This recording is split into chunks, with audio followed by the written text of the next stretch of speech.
Yes, here he is again, the drumming beard from Osterholz. Hello, the big orange hands. So what do I have here today? Another huge device. And it's one, of course, the headline above says, a Mercury Model 85X with the silencer on a Nicker 2001. I'm not going to get caught up in any details. I'm just going to unscrew the silencer to make it a bit more manageable. You know, here in Germany, where we can only shoot air rifles in a restricted version, silencer on a break barrel air rifle makes about as much sense as a hole in the head. None at all, because there's no shot noise. And yes, the trigger. The recoil noise is definitely louder than the shot noise. So, has a nice look. And if you're lucky, the thread fits something else, you know, CO2 or compressed air. That really bangs. That thing actually makes sense. Yeah, but when you unscrew it, look, that looks like a sawed-off shotgun. What do we have here for leftovers? A leftover barrel from... Let's take a quick look again. Yeah, in the meantime, I've brought up one of my countless Ullsteppen measuring rods. So that leaves about 27 and a half cm of the barrel. Yeah, it's going to be really, really terrible. No, it's not, to be honest. Anyway, it definitely looks a bit unusual, you know. But let me tell you, this thing actually shoots pretty well. Because the silencer here, I shot with a silencer, but the silencer doesn't guide the projectile. It's even oversized. I would say it goes at least up to caliber 22, if not even 635. Well, alright. Exactly. Let's start with the essentials. And this here. As always, 10 shots sitting supported at 10 meters. There. What do we notice? It stands out that everything really looks very nice at first, but there is some lateral spread. That got me thinking. And then I realized that this screw, not at all anymore. This screw holds the rifle together to a significant extent. It was practically half out. It was just hanging there. Yeah, after I tightened that up, it felt different. Then I just did it again. Yeah, I did two things here. First of all, I used different pellets, namely the speedy ones, which are a bit oversized, but they went in here quite easily. And you see, suddenly there's no more lateral spread, and actually the vertical spread is also pretty much in line. Except for this one outlier here, you can just ignore that. So everything's fine so far. So the lateral spread was only due to the loose screw. The rest actually looks damn good. So, I always have Mercury too. You hear things about it. But I have to say that thing shoots. So I would say, I'll read this part to you. First, before we get into the nitty-gritty, it says here on the side, who would have thought a serial number? Caliber 4.5, or for those in the non-free world, the Imperial System, 0.177 inches, F sign, Mercury. On top it says, for safety again, Mercury, Model 85X. It says something here about 4 and something about adjustable, and I'll hold it up for you. You seem to find that somehow in every Mercury air rifle. And well, overall condition, I would say, is 1,000. Here, I already needed to give it a bit of attention. I have here the famous little rust spots, thousands of tiny ones. I have to treat it with oil first. But other than that, the thing works. These little spots on the surface, you see that on a lot of air rifles that have spent a lot of time in some cabinets. But other than that, the thing works. These little spots on the surface, you see that on a lot of air rifles that have spent a lot of time in some cabinets. Well, I see one. Right now it's a really long scope rail and a pretty long stock. It's quite a hefty piece. But it feels... Here, I'll put my elbow in. And yeah, okay, let's say we're missing about 2 or 3 centimeters there. I mean, I'm a bit taller than average. Nothing is straight back here. So, putting something underneath isn't that simple. Let's officially talk about the stock. First, the material. So, if any stock deserves the label feels cheap, it's this one. It feels cheap, it sounds cheap, it looks cheap. Honestly, they couldn't have made plastic any worse. That aside, I have to say plastic is plastic and a stock is a stock, but we shouldn't be too harsh on it. There's just suggested cheek piece on the right, so it's obviously intended for right-handed users. However, the pistol grip is ambidextrous, so to speak. Grooves in the front, nothing on the back, and a ridiculously stylish-looking rubber butt pad. That's all there is to it. Then let's move on to the trigger. The trigger guard is cast but screwed on. There's a big screw at the front, a big screw at the back, with some grooves and 2 holes.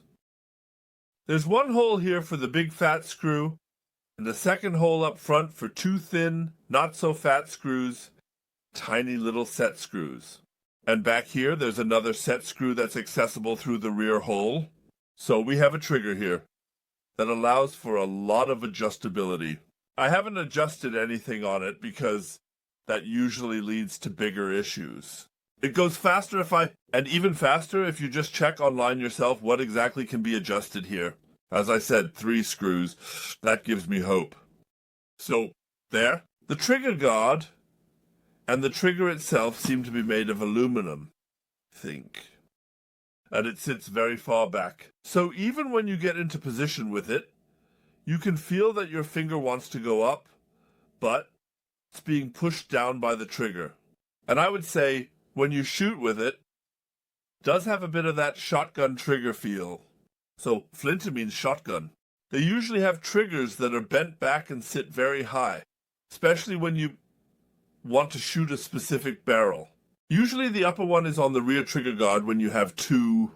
What's interesting are the screws here on the side, but they're these huge cross screws that you can use a flathead screwdriver on, but not a Phillips head. So that was it for now. Then to the housing, the safety. The safety has to be pulled, not pushed. With most of them we just click, but with this one you have to pull to disengage the safety. The logic behind it is probably that after all, when I cock a regular rifle that has a hammer, I also do that before the shot. Of course, if you have a scope mounted up here, it makes it a bit tricky to get to. It's working, so I was able to get in from the side pretty well. It's working. It's not perfect, but it works. Then I would say, let's just go ahead and take a parabolic shot. So let's fumble around here with the cocking. Haha, now of course I'm missing the silencer to use as an extended cocking lever. It almost feels like an air pistol here. Yeah, without the suppressor you have to work with it here. I don't hear any spring. 2001. Yeah, maybe just a little, so very quiet cocking. So, unlock it, completely unlock it. It doesn't work, but it works.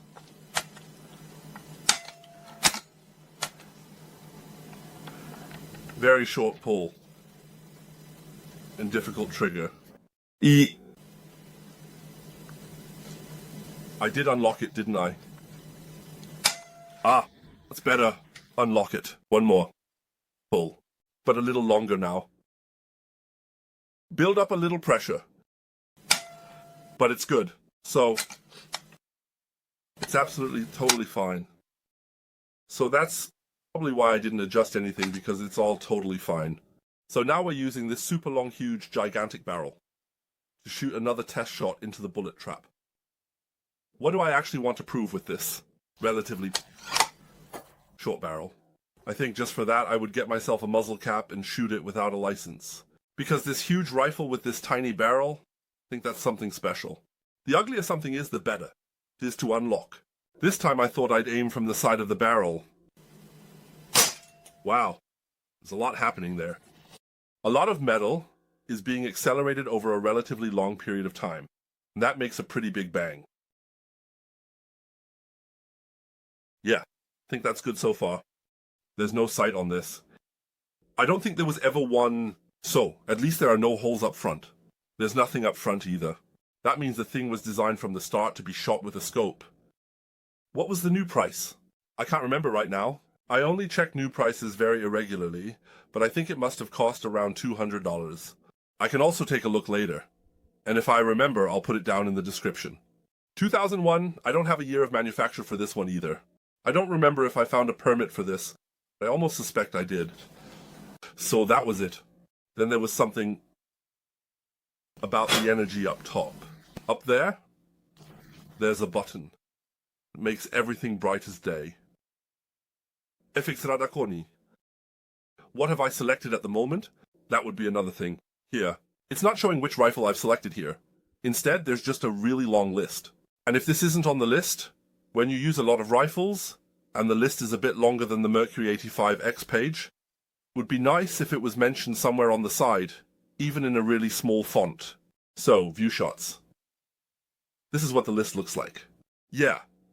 5.7, 5.6, 5.6, 5.4, 5.5, blah blah blah, 5.6, 5.5, 5.6, blah blah blah. 5.6. But that's really close together. What do we have here? Shot code 20 as always. Hot. 157 ms and lower, 153 ms, a spread of 4 ms, but that's really little. Standard deviation 1 ms, average 156 ms. That's in joules, I just read that out. But that's really true. That's actually pretty good. Yeah. I don't even know what to say about that. When I actually have a Mercury rifle, you buy it to tear it apart because Mercury doesn't really have a great reputation. Sorry. The thing is good. It's cheap and shabby, but the trigger is fine. It shoots fine, it feels fine when shooting. Oh man, I just need to put the switch back on because I'm shooting. So when I shot the test thing here, I don't want to say too much. I tend to mix up the shotguns here since I shoot so much.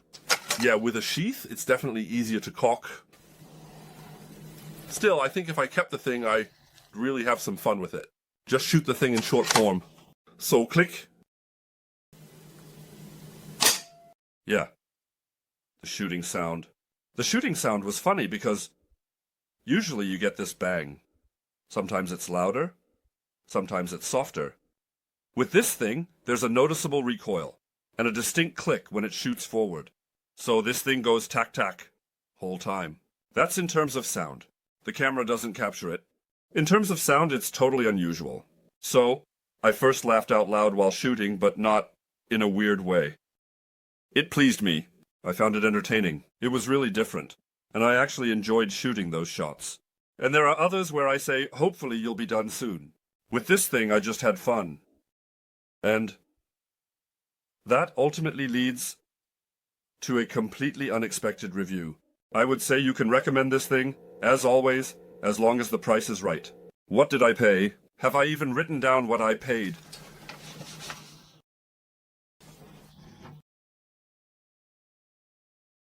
It's not included yet, but it has to be included here.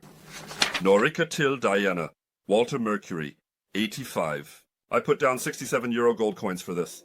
And if this thing actually costs around 200, like I said, I'll check again later, or you can look it up yourselves, because everything changes so quickly. If you look at air rifles from 5 years ago, you'll be dreaming of those prices today. Stuff has gotten so expensive, even used ones, it's amazing. But for the price of 67, can't say anything.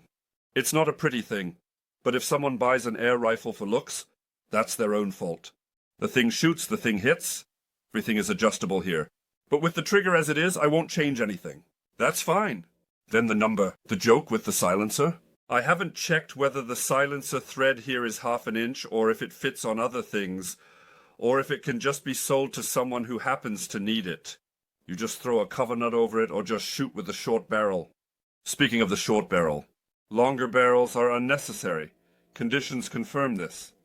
So, an additional barrel length doesn't bring any more precision or energy with an air rifle at 7.5 joules. And, yes, I believe the conditions prove that. I've taken care of that.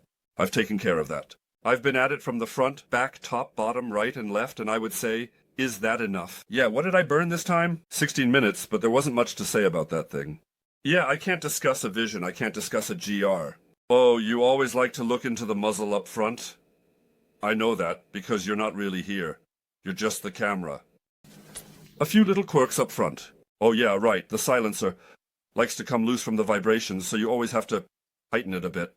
It might make sense to put a rubber ring in here somewhere, because it prevents it from vibrating loose overall. You really have to get used to the shotgun trigger. Exciting, but in the wrong direction. You have to get used to it. Everything's fine. As I said, this thing has a few. It has these little rust spots. These tiny ones. If someone goes at it a bit with some leather or a bit of oil, that should actually come off. But well, like I said, collectors have standards that can't really be met here. Then I'll toast to good health again, present my emblematic animal, and drum on it. That's now expected of me. And I'll mention casually, you know I'm a very casual guy, that I'm the one who has to turn off his camera all by himself over and over again, right there.